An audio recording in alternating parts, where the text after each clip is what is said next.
बाहेर भरपूर पाऊस चालू असताना गरमागरम छान अशी साजूक तुपातली मऊ मऊ दाल खिचडी हे प्रत्येकाचंच कम्फर्ट फूड असेल. आजची ही खिचडी आपण भरपूर पालक घालून कुकरच्या एका शिट्टीत तयार करणार आहोत आणि त्याला इतकी छान मस्त अशी खमंग लसणाची फोडणी देणार आहोत की ज्यामुळे या खिचडीची चव अप्रतिम होते.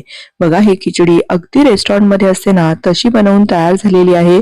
इतकी छान सरसरीत खिचडी होण्यासाठी डाळ, तांदूळ, पाण्याचं अचूक प्रमाण कसं घ्यायचं, मुळात म्हणजे ही खिचडी पचायला इतकी हलकी आहे की लहान बाळं असो, वयोवृद्ध असो, आजारी व्यक्ती असो, सगळ्यांसाठीच खूप आरोग्याच्या दृष्टीने उत्तम आहे. नमस्कार, मी प्रिया, तुमच्या सगळ्यांचं खूप खूप मनापासून स्वागत. सर्वप्रथम एखादं भांडं घ्यायचं आहे. त्यामध्ये एखादी वाटी आपण सेट करायची. त्याच वाटीने सगळी मापं घ्यायची. इथे मी साधा रोजच्या वापरातला जो जिरा कोलम राईस असतो तो घेतलेला आहे. जेवढे तांदूळ घेऊ त्याच्या अर्धी आपल्याला मुगाची डाळ घ्यायची आहे आणि मुगाच्या डाळीच्या अर्धी तुरीची डाळ वापरा किंवा मसुराची डाळ वापरलीत ना तरीही चालेल. मी इथे साधी पिवळीवाली मुगाची डाळ वापरली आहे, पण तुम्ही सालवाली मुगाची डाळ वापरली तरीही चालेल. डाळ आणि तांदूळ चांगलं चोळून 2-3 पाण्याने धुवून घ्यायचं. त्यानंतर यामध्ये भरपूर असं पाणी घालायचं आणि डाळ तांदूळ भिजायला ठेवायचे. असे हे डाळ तांदूळ चांगले भिजले की मग खिचडी सुद्धा अतिशय मऊ लुसलुशीत तयार होते आणि मुळात म्हणजे ती पचायला सुद्धा हलकी होते. डाळ तांदूळ साधारण 15-20 मिनिटं तरी भिजू द्यायचे आहेत. तोवर इथे आपण पालक ही अशी स्वच्छ अशी चिरून घेणार आहोत. मी इथे पालकाची अर्धी गड्डी साधारण घेतलेली आहे आणि ही पालकाची पानं निवडून बरोबरीने पाण्याखाली स्वच्छ धुवून घेतलेली आहेत. त्यानंतर थोडा वेळ निथळायला ठेवली आणि मग त्यानंतर आपल्याला कट करायची आहे. कुठलीही पालेभाजी आधी कट न करता आधी आपण तिला स्वच्छ धुवून निथळून घ्यायची आणि त्यानंतर कट करून घ्यायची आहे. पालकामध्ये भरपूर प्रमाणात आयर्न असतं. आरोग्याच्या दृष्टीने पालक हा खूप फायदेशीर आहे. रोजच्या संध्याकाळच्या आहारात तर पालेभाजी ही असावीच. म्हणून मी संध्याकाळसाठी ही खिचडी तयार करत आहे आणि म्हणून त्यामध्ये भरपूर असा पालक घालणार आहे. ही खिचडी मी तयार करण्यासाठी हा एक छोटासा 2 लिटरचा कुकर वापरणार आहे. हा कुकर ट्रायप्लायचा आहे आणि मुळात म्हणजे यामध्ये उसळी, आमट्या, भाजी काहीही करू शकतो. अतिशय छान आहे आणि कुकरमध्ये कुठलाही पदार्थ केल्यामुळे इंधनाची बचत होते, वेळेची बचत होते, म्हणून शक्यतोवर मी कुकरचा वापर करते. आता आपण भिजत ठेवलेले हे जे डाळ तांदूळ आहेत ना त्यामधलं सगळं पाणी निथळून काढायचं आणि हे डाळ तांदूळ आपल्याला कुकरमध्ये घालायचे आहेत. हा कुकर द इंडस व्हॅली कंपनीचा 2 लिटरचा ट्रायप्लायचा कुकर आहे आणि तुम्हाला जर घ्यायचा असेल तर लिंक डिस्क्रिप्शन मध्ये दिलेली आहे आणि प्रिया किचन नावाचं कुपन कोड वापरलं तर तुम्हाला 12% डिस्काउंट सुद्धा मिळेल. आता आपण भरपूर चिरलेला हा पालक घालायचा. बरोबरीने एक छोट्या आकाराचा कांदा आणि मध्यम आकाराचा टोमॅटो सुद्धा मी सोबत घातलेला आहे आणि यामध्ये चवीपुरतं मीठ घालायचं आहे. आणि आपल्याला यामध्ये आता पाणी किती घालायचं तर ज्या वाटीने आपण डाळ तांदूळ मोजले त्याच वाटीने बरोबर 6 वाट्या इतकं आपल्याला पाणी यामध्ये घालायचं आहे. 6 वाट्या पाणी जर घातलं तर आपली खिचडी अतिशय मस्त अशी मऊ लुसलुशीत आणि स्लरी तयार होते.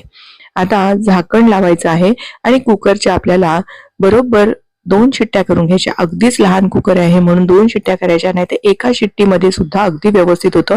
फक्त लहान आचेवर 1 शिट्टी होऊ द्यायची म्हणजे छान असे मऊ लुसलुशीत आपले डाळ आणि तांदूळ शिजतात. सकाळच्या घाई गडबडीमध्ये डब्यासाठी करणाऱ्या उसळ्या, भाजी, आमटी काहीही आपण या कुकरमध्ये करू शकतो. पुलाव करू शकतो, खिचडी करू शकतो, भात लावू शकतो, डाळ शिजवू शकतो. अशा बऱ्याच कारणांसाठी हा कुकर मला खूप उपयोगी पडतो. 2 शिट्ट्या झाल्यानंतर गॅस बंद करायचा आणि मग लगेच इथे आपल्याला 10 ते 12 लसणाच्या पाकळ्या घ्यायच्या आहेत. लसूण चांगलं असं मस्त खलबत्त्यामध्ये ठेचून घ्यायचं आहे कारण लसणाचा स्वाद या खिचडीमध्ये खूप छान लागतो. म्हणून असा चांगला ठेचून हा लसूण घ्यायचा आहे आणि लसूण सुद्धा तुम्ही पाहिलं असेल की 10-12 पाकळ्या मी घेतल्या होत्या. इथे आपला कुकर सुद्धा झाला आहे. बघा, जरा सुद्धा काहीही पाणी असं विशेष बाहेर आलं नाही आणि अशी छान मऊ लुसलुशीत फक्त कुकरच्या 2 शिट्ट्यांमध्ये हे चांगलं झालेलं आहे. खरं तर कुकरच्या एका शिट्टीमध्ये सुद्धा डाळ तांदूळ व्यवस्थित शिजतात कारण आपण ते भिजायला ठेवले होते. पण अगदीच छोटा कुकर आहे त्यामुळे मी 2 शिट्ट्या करून घेतल्या.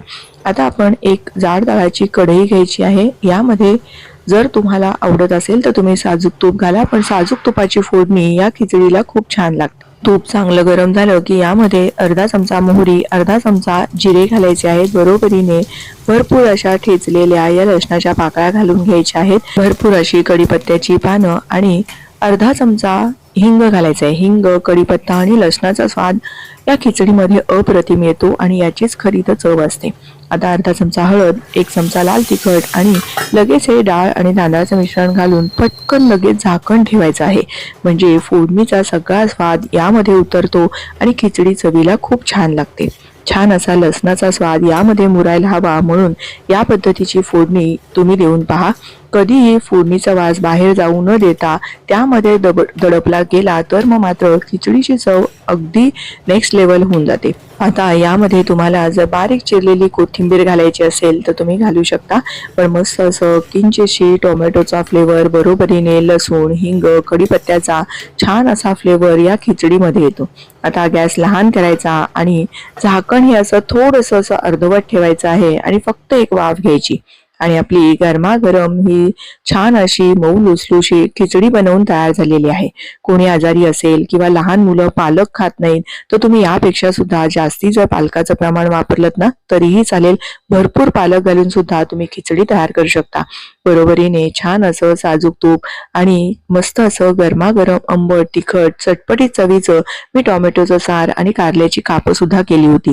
टोमॅटोचं सार किंवा कापांची जर रेसिपी तुम्हाला हवी असेल तर कमेंट करून नक्की कळवा. अशा पद्धतीची गरमागरम संध्याकाळच्या जेवणासाठी पोटभरीची आणि आरोग्याच्या दृष्टीने उत्तम असणारी ही खिचडी नक्की तयार करून पहा आणि तुमचा अनुभव माझ्यासोबत शेअर करा.